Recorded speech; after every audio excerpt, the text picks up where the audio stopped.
बिस्मिल्लाहिर्रहमानिर्रहीम। आज के लेक्चर में हमने दो तीन चीज़ें कवर करनी है। लास्ट लेक्चर में हमने writing data to a file study किया था और हमने कुछ टेक्स्ट लिख के देखा था। हमने functions F put S, F print F, F write, F put C use किए थे और हमने कुछ टेक्स्ट डेटा राइट करके देखा था। तो आज के लेक्चर में हम स्टार्ट यहाँ से करेंगे कि हम कुछ इंटीजर टाइप का डेटा या कुछ नंबर्स न्यूमेरिक डेटा हम राइट करना चाहते हैं फ़ाइल में, और उसको देखते हैं कि वो किस तरह से राइट होता है यूजिंग दीज फंक्शंस। ठीक है, उसके लिए हम लोग यहाँ पर आते हैं। ये एक फंक्शन है राइट नंबर्स के नाम से। ये एक फ़ाइल है राइट नंबर्स के नाम से। ये न्यूमेरिक डेटा राइट करने के लिए है, और लेट्स से कि मैं कहता हूँ मैं न्यूमेरिक डेटा 1.txt ये फ़ाइल का नाम है, इसमें मैं राइट करना चाहता हूँ। और ये मैंने एक एरे डिक्लेयर की माय नम्स की, इसके अंदर 10 नंबर्स हैं,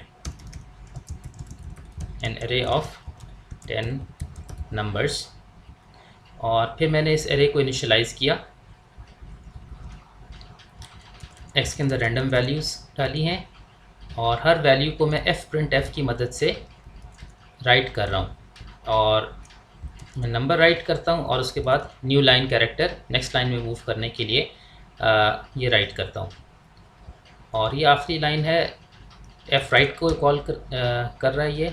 इसको मैं फ़िलहाल कमेंट आउट कर रहा हूँ, फिर देखते हैं मैं जो चीज़ डिस्कस करना चाह रहा हूँ। फिनिश प्रोसेसिंग हो गई।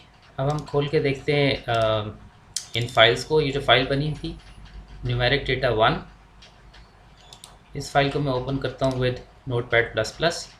तो ये रैंडम नंबर्स जनरेट हुए 41, 34, 69, 78, 62, 5, 81, 61, 95 एंड 27।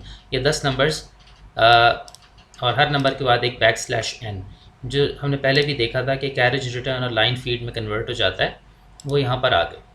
ठीक है, लेकिन यहाँ पे ये बात समझने की है कि एफ प्रिंट एफ से जब मैं कोई नंबर राइट करूँगा ना, तो वो नंबर पहले कैरेक्टर में कन्वर्ट होगा और उसके बाद इस फाइल के अंदर आएगा। ठीक है, मिसाल के तौर पे नंबर था 41, तो 41 के अंदर दो कैरेक्टर्स हैं, 4 और 1, दो डिजिट्स हैं, हर डिजिट अलग अलग कैरेक्टर से रिप्रेजेंट हो रहा है। तो ये 4 और 1 जो यहाँ पर लिखे हुए हैं, ये एक्चुअल में कैरेक्टर है, मेमोरी में इस तरह से सेव्ड नहीं है। मेमोरी में आपको पता है कि एक इंटीजर 4 बाइट्स लेता है। ठीक है, 4 बाइट्स लेता है, लेकिन यहाँ पर दो कैरेक्टर्स प्रिंट हुए हैं, एक 4 और एक 1, यानी टोटल यहाँ पर जो मेमोरी ले रहा है दैट इज़ 2 बाइट्स। ठीक है, एक बाइट 1 के लिए और एक बाइट 4 के लिए। लेट्स से कि मैं इसी डेटा को राइट कराता हूँ using F write. F right का फंक्शन क्या करता है? एफ राइट का फंक्शन ये करता है कि वो मेमोरी में जिस तरह से कोई चीज़ रिप्रेजेंट हो रही है उस तरह से उसको राइट कर देता है। ठीक है, इंटीजर मेमोरी के अंदर 4 बाइट से रिप्रेजेंट होता है, तो वो 4 बाइट्स को एज जिस तरह वो मेमोरी में रिप्रेजेंट होगा वैसे वो यहाँ पर राइट कर देगा फाइल के अंदर।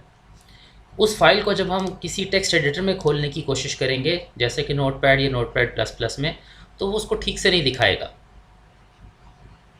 ठीक है, लेट्स से कि मैं अपने कोड में एफ प्रिंट एफ के बजाय यहाँ पर ही मैं एफ राइट यूज़ करना चाहता हूँ, और एफ राइट से मैं एक एक इंटीजर मैं इसको राइट करना चाहता हूँ। ठीक है, तो मैं कॉल करूँगा फंक्शन एफ राइट। इसको एक मुझे पॉइंटर देना है, वो माय नम्स ऑफ आई, इसका एड्रेस दूंगा। ठीक है, और इसको मैंने बताना है एफ राइट को। दूसरी चीज़ मुझे बतानी होती है कि इसके अंदर कितने ब्लॉक्स हैं। एफ राइट के अंदर मुझे ब्लॉक्स बताना होता है, ब्लॉक साइज़ बताना है, उसके बाद नंबर ऑफ़ ब्लॉक्स बताने। तो ब्लॉक साइज़ ऑफ इंटीजर और नंबर ऑफ़ ब्लॉक्स में फ़िलहाल एक वक्त में एक इंटीजर राइट कर रहा हूँ, और कहाँ पे राइट करना, fptr फाइल का जो पॉइंटर है वो मैंने स्पेसिफाई कर दिया। ठीक हो गया। अगर मैं इसको बिल्ड करूं और रन करूं और इस फाइल को मैं दोबारा से ओपन करूं, तो आप ये देखेंगे कि ये रिप्रेजेंट सही नहीं हो रहा। वो नंबर्स यहाँ पर उस तरह से रिप्रेजेंट नहीं हो रहे जिस तरह से पहले नज़र आ रहे थे, क्योंकि टेक्स्ट एडिटर ये जो भी इसको डेटा इसके अंदर होता है फाइल के अंदर, उसको टेक्स्ट कैरेक्टर्स में कन्वर्ट करके शो करने की कोशिश करता है, जो कि इस केस में पॉसिबल नहीं है। ठीक है, इस केस में पॉसिबल नहीं है, इस वजह से ये डेटा इस तरह से रिप्रेजेंट हो रहा है। अच्छा जी, अब हम देखते हैं कि हमारे पास फाइल में से डेटा रीड करने के लिए कौन कौन से फंक्शंस अवेलेबल हैं। हमारे पास एक fgetc है, fgetS, fscanf और fread। ये सारे उसी तरह के फंक्शंस हैं जिस तरह के हमने ऑलरेडी डेटा राइट करने के फंक्शंस देखे थे। वो fputc था, fputS था, fprintf था और fwrite था। उसके मुकाबले में ये फंक्शन इन नामों के साथ हैं। fgetc ये एक सिंगल कैरेक्टर फाइल में से रीड करता है, fgetS एक पूरी स्ट्रिंग फाइल में से रीड करता है। और स्ट्रिंग की टर्मिनेशन किस तरह से डिटेक्ट होती है कि अगर उसके आगे \0 आ रहा हो या फिर न्यू लाइन कैरेक्टर आ रहा हो। और fscanf सिमिलर टू scanf काम करता है, लेकिन it reads from the file. इसकी इनपुट आप देख लें, एक तो फाइल का पॉइंटर है, उसके बाद जिस तरह आप scanf के अंदर एक फॉर्मेट स्ट्रिंग स्पेसिफाई करते हैं, एक स्ट्रिंग देते हैं जिसके अंदर आप बताते हैं फॉर्मेट स्पेसिफायर्स वगैरह लिखते हैं, तो उस तरह से जिसको %s, %d, so on and so fourth, तो उस तरह से आप उसको उसके फॉर्मेट स्पेसिफाई करेंगे। और फिर उनको क्वालिफाई करने के लिए अगर कुछ आर्ग्यूमेंट्स अगर चाहिए होंगे, %d का मतलब ये कि आप किसी इंटीजर को रीड कर रहे हैं, तो इंटीजर की वैल्यू जिस वेरिएबल में सेव करना चाहेंगे वो यहाँ पर लिखेंगे, so on and so fourth. ठीक है, तो ये fscanf का फंक्शन हो गया। fread का function block of data from the file read करता है। fread का फंक्शन जिस तरह से मेमोरी में डेटा रखा हुआ है उस तरह से डेटा रीड करता है। ठीक है, तो इसका सिंटेक्स fwrite से मिलता जुलता है। इसको हम पॉइंटर देते हैं उस जगह का जहाँ पर हम डेटा रीड करके सेव करना चाह रहे हैं। ठीक है, और हम उसको ब्लॉक साइज़ बताते हैं, कितने ब्लॉक्स हैं ये बताते हैं, और फिर हम उसको फाइल का पॉइंटर दे देते हैं। ठीक है, इस तरह से हम डेटा रीड कर सकते हैं। लेट्स से कि हम इसको यूज़ करते हैं जो हमारे पास पहले फाइल्स लिखी हुई थी।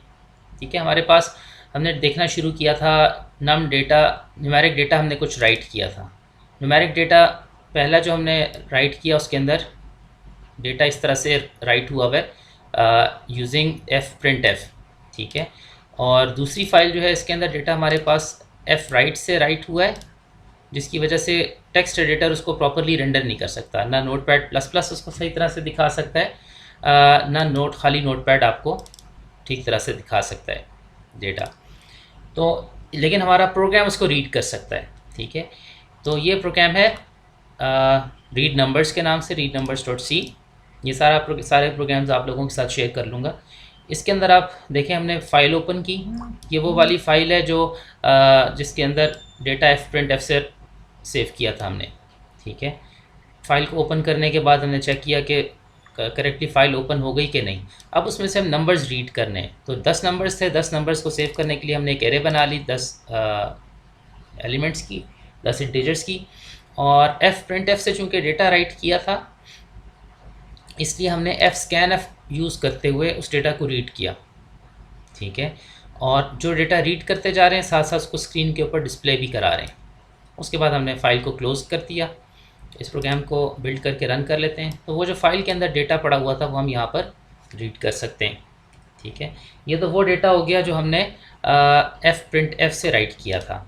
ठीक है, अगर हम दूसरी फाइल ओपन करें जिसके अंदर हमने डेटा राइट किया था यूजिंग fwrite, तो उसको हम रीड कर सकते हैं यूजिंग fread। ठीक है, और हमारे पास fread डेटा कहाँ पे सेव करना है, my nums के अंदर सेव करना है। कितना डेटा रीड, कितने ब्लॉक्स रीड करने हैं, हमने 10 इंटीजर्स रीड करने हैं। हर ब्लॉक का साइज़ कितना होगा, साइज़ ऑफ इंटीजर जितना साइज़ होगा। कहाँ से रीड करना है, जो फाइल का पॉइंटर हमने दे दिया। ठीक है, और उसके बाद हम ये कर सकते हैं कि सारे डेटा को जो हमने रीड किया उसको हम प्रिंट करा लें। For integer i = 0, i <10, i++, और क्या करें, printf कर दे %d और नेक्स्ट लाइन में ले जाए, हर इंटीजर नेक्स्ट लाइन में प्रिंट कर दे। और हम इसको क्या देना चाह रहे हैं, क्वालिफायर हम इसमें प्रिंट कराना चाहते हैं my nums of I, ये वैल्यू हम प्रिंट कराना चाहते हैं। और उसके बाद हम चाहते हैं कि हमारा फ़ाइल, हम उसको मैसेज भेजें यूज़र को कि हम क्लोज़ कर रहे हैं, और उसके बाद हम अपनी फ़ाइल को क्लोज़ कर दें। इसको बिल्ड करके रन कर लेते हैं। I is less than 10, typo आ गया था। तो अब देखें कि इसके अंदर भी ये डेटा इसने रीड कर लिया है।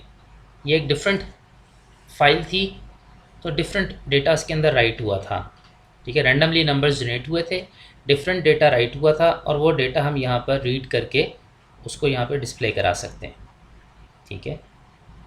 तो इस तरह से हम अपना प्रोग्राम उसके अंदर हम एफ रीड यूज़ कर सकते हैं, जो ऑल्दो कि वो हम लोग उसको यहाँ पर नहीं देख सकते कि डेटा किस तरह का है, ठीक है। यहाँ पे हम उस डेटा को नहीं देख सकते, लेकिन हमने जो प्रोग्राम लिखा है उसके अंदर एफ रीड का फंक्शन कॉल करके उस डेटा को हम रीड करके स्क्रीन के ऊपर डिस्प्ले करा सकते हैं, जिस तरह यहाँ पर आपको नज़र आ रहा है, ठीक हो गया। तो ये फंक्शंस हैं जो डेटा रीड और राइट करने के। इनमें जो बुनियादी डिफरेंस है वो ये कि F get, C get S, F scan F, ये सारे टेक्स्ट डेटा से डील करते हैं, ठीक है। एफ इसी तरह जो कॉरस्पॉन्डिंग राइटिंग के फंक्शंस हैं, F put C, F put S, F print F, ये सारे टेक्स्ट डेटा को हैंडल करते हैं। अगर मैं एफ प्रिंट एफ के अंदर एक इंटीजर या फ्लोटिंग पॉइंट नंबर पास करूँगा तो उसको भी वो पहले कन्वर्ट करेगा टेक्स्ट के अंदर और फिर उसको सेव करेगा फाइल के अंदर। इसके मुकाबले में एफ राइट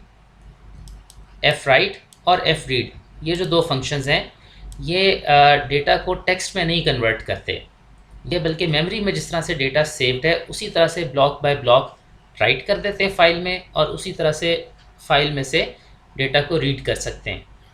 तो इस तरह क्या अक्सर आप देखेंगे कि डेटा हमारे पास न्यूमेरिक डेटा बहुत सारा होता है, उसको हम सेव करने के लिए एफ रीड और एफ राइट के फंक्शंस यूज़ करते हैं।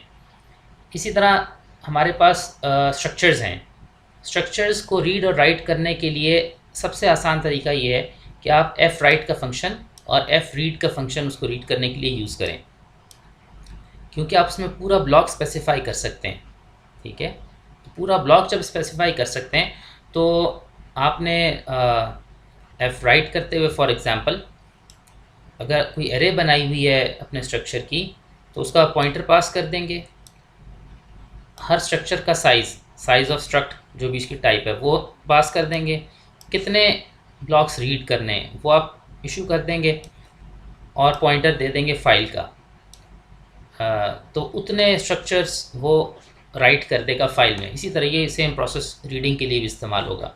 तो हम लोगों ने जो लास्ट वीक के लेक्चर में देखा था कि हमने लिंक लिस्ट्स बनाई थी, डायनामिक मेमोरी एलोकेशन की थी, स्ट्रक्चर्स उसके अंदर यूज़ किए थे, और उसमें हमें प्रॉब्लम ये आ रही थी कि जैसे ही हमारा कोड एग्जिट करता था तो हमारा सब कुछ डिलीट हो जाता था, हम लोग उसको फाइल में सेव नहीं कर सकते थे। तो अभी एक एग्जांपल ऐसी देख लेते हैं जिसके अंदर हम लोग स्ट्रक्चर्स यूज़ करते हुए कोई डेटा है और उस डेटा को हम सेव करना चाह रहे हैं, ठीक है। हमारे पास इस कोड में एक स्ट्रक्चर है एम्प्लॉई का, जिसमें हर एम्प्लॉई की आईडी है, उसका नेम है और उसकी कुछ सैलरी है, ठीक है। इस सारे डेटा और इसकी हमने डायनामिक मेमोरी एलोकेशन करते हुए यहाँ पर हमने 5 एम्प्लॉइज़ का रिकॉर्ड सेव करने के लिए रिकॉर्ड बनाया, ठीक है। हम इसको ऐसा करते हैं, 3 के लिए कर लेते हैं EMP साइज़, यहाँ पे भी मैं EMP साइज़ दे देता हूँ, ठीक है। तो अगर मैं यहाँ पे 3 एम्प्लॉइज़ के लिए मैं डेटा एलोकेट करना चाह रहा हूँ, ठीक है। तो मेरे पास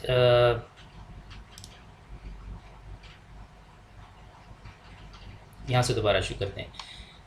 तो ये हमने एक सैम्पल कोड खोला है जिसके अंदर डायनामिक मेमोरी एलोकेशन हमने की हुई थी, और इसके अंदर हमने स्ट्रक्चर्स यूज़ किए थे। स्ट्रक्चर हमारे पास एम्प्लॉई का अवेलेबल है, जिसके अंदर आईडी है, नेम है और सैलरी है। और हमने एक मैक्रो डिफ़ाइन किया है ईएमपी साइज़ का, जिसकी वैल्यू 3 रखी है। और हम बेसिकली एक डायनामिक मेमोरी एलोकेशन करेंगे for structures, for this structure employee, जिसके अंदर 3 एलिमेंट्स होंगे। ठीक है, और ये 2 फंक्शंस हैं, एक एक इनपुट एम्प्लॉई डेटा और दूसरा प्रिंट एम्प्लॉई डेटा। ठीक है, ये हमने पहले भी एग्जांपल में देखा हुआ है। यहाँ पर हम ये चाहते हैं कि once we have input the data और हम उसको प्रिंट करा देते हैं, इसके बाद हम इसको फाइल में भी सेव कराना चाह रहे हैं। ठीक है, तो उसको ज़रा देख लेते हैं कि वो कैसे होगा। मैं एक फ़ाइल सारे fptr एक फ़ाइल पॉइंटर बनाया, f ओपन कॉल किया और इसको मैंने पास देना है अपनी फ़ाइल का। तो वो डेटा अंडरस्कोर फाइल्स, और इसके अंदर नई फ़ाइल हमने करनी है। मैं इसका नाम लिखता हूँ स्ट्रक्चर या एम्प्लॉई रिकॉर्ड्स, और ये टेक्स्ट फाइल होगी, इसको मैंने txt कह दिया। फाइल को मैं ओपन करना चाह रहा हूँ इन द राइट मोड। ठीक है, फॉर राइटिंग। इस तरह मेरे पास ये फ़ाइल ओपन होगी। फिर मैंने चेक कर लिया कि if fptr equals to null, तो क्या करे, एक मैसेज भेजे printf file can not be opened. ठीक है, और प्रोग्राम हमारा एग्ज़िट कर जाए विद एन एरर कोड। अगर फाइल ओपन हो जाती है तो अब इसमें से डेटा इसके अंदर डेटा राइट करना है। जो डेटा राइट करना है वो हमें स्ट्रक्ट ptr में गिवन है। ठीक है, मैं फंक्शन कॉल करता हूँ fwrite, और इसको मैं देता हूँ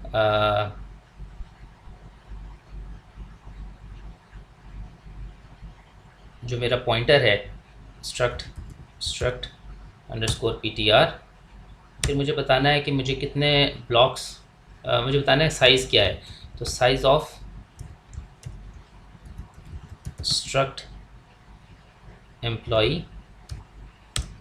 ठीक है, और इस तरह के कितने मैंने एलिमेंट्स, कितने ब्लॉक्स रीड करने हैं, वो ईएमपी साइज़ से डिफ़ाइन हुआ हुआ था। और कहाँ से रीड करने हैं वो मैंने fptr से, सॉरी, कहाँ राइट करने हैं, fptr में राइट करने हैं। तो ये मैंने कमांड दे दी और उसके बाद फ़ाइल क्लोज़ हो जाएगी, और मैं मेमोरी को फ्री कराना चाह रहा हूँ उसके बफर की। तो f क्लोज़ fptr, इससे मैं फ़ाइल क्लोज़ करूँगा, वो डेटा राइट हो जाएगा। इसको बिल्ड करके रन करते हैं।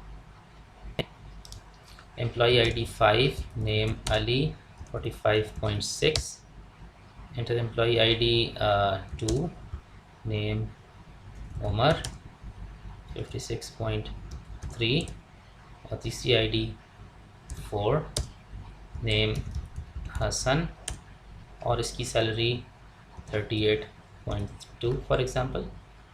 ठीक है, ये डेटा प्रिंट भी हुआ है और फाइल में भी राइट हुआ है। फाइल कहाँ पर है उसको ज़रा ट्रेस कर लेते हैं। वीक 7 DMA कोड, तो यहाँ पर ये एम्प्लॉई रिकॉर्ड्स के नाम से फ़ाइल बन गई है।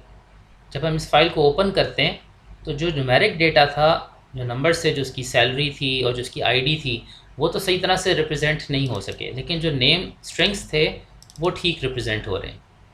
ठीक है, लेकिन हम इसको रीड कर सकते हैं, रीड करने में कोई मसला नहीं है। ये एम्प्लॉई रिकॉर्ड्स है, अगर हम इसको रीड करना चाहें तो हम बड़ी आसानी से रीड कर सकते हैं। लेट्स से कि हम यहाँ पर एक फंक्शन और बना लेते हैं, एक फ़ाइल और बना लेते हैं। लेट्स से कि मैं इसको कॉपी करता हूँ, Ctrl+C Ctrl+V, और इसका मैं नाम दे देता हूँ रीड structures.c।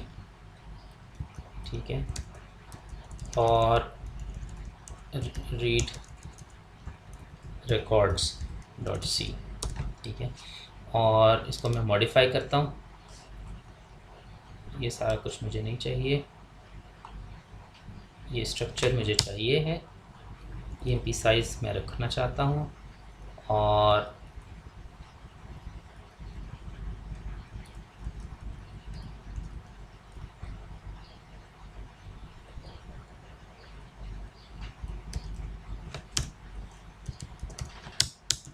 यहाँ पर मैंने मेमोरी भी एलोकेट करा ली, और फाइल को ओपन करना है मुझे, लेकिन इस दफ़ा मैंने इसको ओपन करना है for reading, read only mode में। और उसके बाद एफ राइट के बजाय मुझे एफ रीड करना है, एफ रीड। और एफ रीड करने के बाद मैं उसको प्रिंट भी कराना चाह रहा हूँ, तो ये जो प्रिंट वाला फंक्शन है ये मैं बाद में कॉल कर लेता हूँ, ठीक है, यहाँ पर। ठीक है, अब इस प्रोग्राम का फ़्लो किस तरह से है। मेरा प्रोग्राम स्टार्ट होगा, एक पॉइंटर डिक्लेयर कर रहा है स्ट्रक्चर टाइप का, उसके अंदर 3 एलिमेंट सेव करने के, 3 स्ट्रक्चर एलिमेंट सेव करने का स्पेस एलोकेट कर रहा है। उसके बाद अब मैंने रिकॉर्ड्स रीड करने हैं employee.records.txt इस फाइल से, तो मैंने इसको रीड मोड में ओपन किया। ओपन करने के बाद मैंने चेक किया कि कहीं कोई एरर तो नहीं आया, और उसके बाद मैंने एफ रीड की कमांड देकर ये सारा डेटा उसमें से रीड कर लिया। 3 रिकॉर्ड्स मैंने रीड किए हैं, हर रिकॉर्ड का साइज़ ऑफ एम्प्लॉई जितना है, और मैंने हाँ 3 रिकॉर्ड्स रीड किए। कहाँ से रीड किए, फाइल पॉइंटर मैंने दे दिया, और रीड करके कहाँ सेव करने हैं उसके लिए जो मैंने मेमोरी एलोकेट की थी उसका पॉइंटर दे दिया। और उसके बाद मैंने सारे डेटा को प्रिंट करा के अपने फाइल को क्लोज़ किया है, और जो ये स्ट्रक्चर पॉइंटर था जिसके अंदर स्पेस एलोकेट हुई थी इसको फ्री कर दिया। ठीक है, इसको सेव कर देते हैं, और इस फाइल को हम मेन को इसमें से रिमूव कर देते हैं, और ऐड फाइल्स में जाके रीड records.c के अंदर ऐड कर लेते हैं रीड रिकॉर्ड्स। अब इसको हम बिल्ड करके रन करेंगे, तो ये देखें हमारे पास ये फाइल में से ID 5 name Ali, ID 2 name Umar, ID 4 name Hasan, जिस तरह से हमने फ़ाइल में राइट किया था हम वो फाइल में से वापस रीड कर सकते हैं। ऑल्दो कि अगर हम उसको डायरेक्टली यहाँ पर ओपन करने की कोशिश करते हैं इस फाइल को, तो वो करेक्टली डिस्प्ले नहीं होगा, क्योंकि हमने जो फंक्शन यूज़ किया राइट कराने के लिए वो एफ राइट यूज़ किया है। अगर हम इसकी जगह एफ प्रिंट एफ की मदद से इंडिविजुअल मेंबर्स को प्रिंट करा देते, सेव करा देते फाइल के अंदर, तो हम उसको यहाँ पे देख भी सकते थे। ठीक है, तो इस तरह से आप फाइल्स इन फंक्शंस को रीडिंग वाले फंक्शंस को यूज़ करके डेटा फाइल्स में से रीड कर सकते हैं। अच्छा, अब अगली चीज़ हम देखते हैं कि हमारे पास एक फ़ाइल पोजीशन इंडिकेटर होता है। फाइल पोजीशन इंडिकेटर क्या चीज़ होती है, ये समझ लें एक तरह का कर्सर होता है जो मूव करता है फॉरवर्ड जब आप किसी फ़ाइल को रीड करना स्टार्ट करते हैं। जब आप लेट्स से कि फ़ाइल को इनिशियली ओपन करते हैं रीडिंग के लिए, तो जिस तरह यहाँ पे ये एक पर्पल सी लाइन बारीक सी नज़र आ रही है इस जगह पर, तो फर्स्ट यहाँ पर समझ लें आपका position indicator at the very beginning of the file. ठीक है, ये पोजीशन इंडिकेटर की करंट पोजीशन है जब आपने फ़ाइल को ओपन किया। उसके बाद जो जो आप फाइल को रीड करते हैं using maybe F get C या एफ गेट एस या एफ स्कैन एफ या एफ रीड, इनमें से कोई भी फंक्शन यूज़ करते हैं, तो जितना डेटा इसमें से वो रीड करता है तो ये काउंटर अगली अनरेड पोजीशन पे शिफ्ट होता चला जाता है। ठीक है, ये लिखा हुआ है when some data is read from a file its position indicator moves to the next unread byte in the file. ठीक है, हमारे पास कुछ फंक्शंस हैं जो हमें हेल्प करते हैं कि हम इस पोजीशन इंडिकेटर को अपनी मर्ज़ी से कहीं पर मूव कर लें विद इन द फाइल। इस तरह से हम फाइल के अंदर रैंडम लोकेशन से या आर्बिट्रेरी लोकेशन से भी डेटा रीड कर सकते हैं। ठीक है, पहला फंक्शन हम देख लेते हैं एफ सीक का। एफ सीक क्या करता है कि sets the file position of the stream to the given offset. ठीक है, हम इसका प्रोटाइप देख लेते हैं। एफ सीक इसका नाम है, हम इसको फाइल पॉइंटर देते हैं और एक इंटीजर इसको देते हैं वेंस के नाम से, अभी इसको हम डिस्कस करते हैं, और एक ऑफसेट देते हैं। ठीक है, तो starting from this position with this offset, जो एंड रिजल्ट पोजीशन बनती है फाइल के अंदर, वहाँ पर आपका जो फाइल पोजीशन इंडिकेटर है उस जगह पे पहुँच जाता है। ठीक है। वेंस क्या चीज़ हो सकती है? वेंस के लिए बेसिकली 3 ऑप्शंस अवेलेबल हैं। वेंस को आप सीक सेट लिख सकते हैं, सीक करंट लिख सकते हैं, सीक एंड लिख सकते हैं। सीक सेट का मतलब ये है कि जो स्टार्ट ऑफ द फाइल है वहाँ से आप काउंट करना शुरू कर रहे हैं और जितना ऑफसेट इसको देते हैं। सीक करंट का मतलब ये है कि अगर आपने कोई पहले से डेटा रीड कर लिया फाइल में से और ये जो पोजीशन इंडिकेटर किसी सर्टन जगह पर एग्जिस्ट कर रहा है फाइल के अंदर, अगर हम नेक्स्ट स्लाइड को देखें, फॉर एग्जांपल रीड करते करते आप इस पोजीशन पे पहुंच गए, पोजीशन इंडिकेटर इस जगह पर आ गया। ठीक है। तो ये जो पोजीशन है ये डिफ़ाइन हो रही है सीक करंट के मैक्रो से, जो यहाँ पे डिफ़ाइन हुआ है। और सीक एंड का मतलब है कि एंड ऑफ फाइल। ठीक है। इस ऑफसेट की वैल्यू पॉजिटिव भी हो सकती है, नेगेटिव भी हो सकती है, यानी करंट पोजीशन से आप आगे भी मूव करा सकते हैं, करंट पोजीशन से पीछे भी मूव करा सकते हैं। सीक सेट से आगे तो जा सकते हैं, इससे पीछे जाएंगे तो अननोन लोकेशन पे पहुंच जाएगा, करप्ट हो जाएगा। सीक एंड से आगे नहीं जा सकते, सीक एंड से पीछे आ सकते हैं, तो उस केस में ऑफसेट नेगेटिव हो जाएगा। तो बेसिकली आप ज़रूरी नहीं कि सारी फाइल आपने जहाँ तक पढ़ी है लाइन बाय लाइन उसी तरह से पढ़ें। लेट्स से कि एक आपने लाइन 1 पढ़ ली, उसके बाद आप चाहते हैं कि लाइन 2 और लाइन 3 स्किप हो जाएं और आप कुछ कंप्यूटेशन करते हैं और आप कहते हैं कि ये जो स्टार्ट ऑफ लाइन 4 है इसका ये एड्रेस बनेगा। ठीक है। इतने बाइट्स के बाद ये बनेगा फ्रॉम द स्टार्ट। तो आप वेंस को बता देते हैं कि सीक सेट, और ऑफसेट के अंदर बता देते हैं ये सारे एड्रेसेस, इतना ऑफसेट, ये सारे एड्रेसेस ऐड कर लें आपस में ये सारी बाइट्स, तो जो वैल्यू बनेगी वो आप ऑफसेट के तौर पे दे देते हैं। तो उसके बाद आप यहाँ से रीडिंग स्टार्ट कर सकते हैं। ठीक है। अगर पहली लाइन रीड कर ली थी तो आप सीक करंट से भी दे सकते हैं ऑफसेट, यहाँ से भी एक ऑफसेट बता सकते हैं सीक सेट से, और एंड ऑफ फाइल से वापस भी आ सकते हैं। इस तरह मुख्तलिफ ऑप्शंस हैं आपके पास जिससे आप अपने पोजीशन इंडिकेटर को फाइल के अंदर मूव कर सकते हैं। ठीक हो गया। उसके बाद एफटेल और रिवाइंड का फंक्शन है। सबसे ज़्यादा जो आप फंक्शन कभी यूज़ करेंगे फाइल हैंडलिंग के अंदर जिसमें आप पोजीशन इंडिकेटर को चेंज करना चाहते हैं वो एफ सीक होगा और रिवाइंड होगा। रिवाइंड को पहले देख लेते हैं। रिवाइंड का आसान सिंटेक्स है, रिटर्न कुछ नहीं करता, ये जो पोजीशन इंडिकेटर है उसको रीसेट कर देता है at the start of file. ठीक है। आप उसको पॉइंटर देते हैं फाइल का, रिवाइंड का फंक्शन कॉल करते हैं, पोजीशन इंडिकेटर फाइल में जहाँ पे भी होता है वहाँ से वापस शुरू में फर्स्ट लोकेशन सीक सेट जिसको हम बोलते हैं वहाँ पे वापस आ जाता है। एफटेल का फंक्शन क्या करता है? Returns the current file position. ये जो पोजीशन इंडिकेटर है इसकी जो करंट पोजीशन है फाइल के अंदर ये आप गेट कर सकते हैं, इसके लिए एफटेल का फंक्शन है। आप उसको पॉइंटर दें और ये रिटर्न कर देगा current position in the file. ठीक है। तो इन सारे फंक्शंस को यूज़ करते हुए आप अपने फाइल को मुख्तलिफ तरह से एक्सेस कर सकते हैं। तो ये कुछ फंक्शंस हैं जो हमारे पास सी में पोजीशनिंग से मुतालिक एग्जिस्ट करते हैं। तो ये एक ओवरव्यू था फाइल हैंडलिंग का। इसके अंदर बहुत सारी चीज़ें बहुत अच्छी तरह से एक्सप्लेन नहीं हो सकी क्योंकि उसके लिए टाइम बहुत ज़्यादा चाहिए। तो मैं रिक्वेस्ट करूँगा कि जो इंडिविजुअल टीचर्स हैं आप लोगों को पढ़ा रहे हैं वो जो क्वेश्चन एंड आंसर के सेशंस हैं उसके अंदर कुछ प्रॉब्लम सॉल्व करवा दें। ठीक है।